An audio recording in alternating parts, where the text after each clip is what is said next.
Bonjour à tous, citoyens du monde. Donc, je reviens dans cet audio concernant l'égalité homme-femme qu'on essaye de prôner à tout va dans la société européenne, et notamment par rapport à la condition musulmane et le voile qui sous-tendrait en fait sous-entendrait que la femme n'est pas l'égale de l'homme en termes de, comment dire, oui, d'égalité sur plusieurs sphères. Euh, et donc, je voulais parler de l'égalité en tant que telle et de la conception que l'on a d'une civilisation évoluée ou qui se prétendrait comment dire, plus civilisée que d'autres. Alors par rapport à la femme musulmane, dans l'esprit de beaucoup de non-musulmans, la femme est soumise à l'homme et quoi qu'elle serait en mesure de prouver qu'elle est totalement libre de mettre son foulard et qu'elle estime qu'elle ait énormément de droits par rapport à sa propre religion et qu'elle soit totalement épanouie, on sous-entendrait qu'elle serait comment dire, instrumentalisée de manière à penser de la manière dont elle pense, c'est-à-dire complètement, comment dire, sous tutelle et infantilisée. Or, que si on essaie justement de décortiquer un petit peu en profondeur la société européenne, et notamment ici belge, dont on essaye d'arguer les valeurs d'égalité et de démocratie dont on nous prône les mérites, il suffirait justement que cette égalité entre hommes et femmes se fasse déjà au niveau salarial. Donc on remarque beaucoup qu'au niveau salarial, quand bien même des femmes feraient exactement le même travail qu'un homme, elles seraient comment dire, victimes d'une discrimination sur base de leur sexe, donc le fait d'être une femme, et qu'elles auraient des rémunérations inférieures de 30%. Il y a beaucoup d'indicateurs en ce sens, avec des organes de vérification et de contrôle justement concernant les genres et la répartition salariale. Donc je vous invite à regarder dans ce domaine un petit peu. Donc lorsque finalement on essaie par rapport à notre condition féminine en tant que femme musulmane de nous arguer finalement que nous ne sommes pas égales de l'homme, je tenais à dire que lorsque on nous sort des arguments tels que oui mais vous avez un droit d'héritage la moitié de l'homme, je tenais donc à préciser aux non-musulmans que nous sommes bien plus chouchoutés que vous, comment dire, dans le sens où le fait d'avoir en fait une part et que l'homme ait deux parts,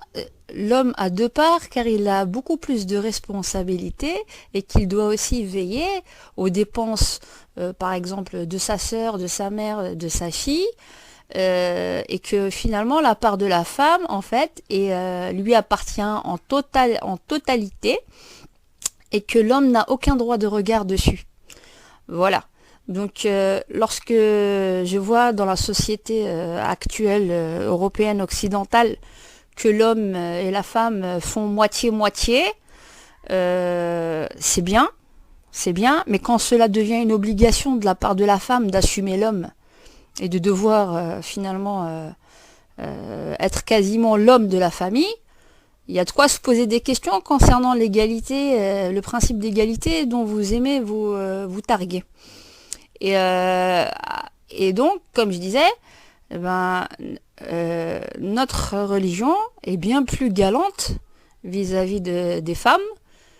que ce que vous avez de conception de l'islam. Et on a énormément de droits, on a vraiment énormément de droits. Moi je vous parle en tant que femme musulmane, on a vraiment beaucoup de droits et on pourrait prendre même, comment dire,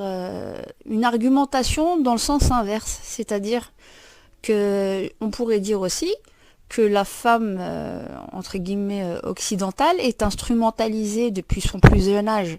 via les médias et dès l'enfance d'ailleurs, avec toutes les publicités que l'on met à la télé, où on fait la promotion de la nudité et de ce que serait la norme de la beauté, pour finalement vendre beaucoup et commercialiser, et qu'il y a un martèlement et un prosélytisme tel du culte de la beauté et de la nudité, que celle finalement qui serait en mesure d'être très pudique se verrait forcée, en se faisant finalement une agression mentale, de rentrer dans un moule pour pas que l'on se moque d'elle, de par sa famille, son entourage ou à l'école, à partir du moment où elle voudrait un petit peu cacher tous ses atours, et qu'elle serait complexée, parce que au niveau de l'adolescence, c'est là où on change le plus, avec les hormones, et voilà. Et donc, finalement, l'on pousse la femme et la jeune fille à s'identifier à un modèle de beauté qui n'est pas naturel, mais qui est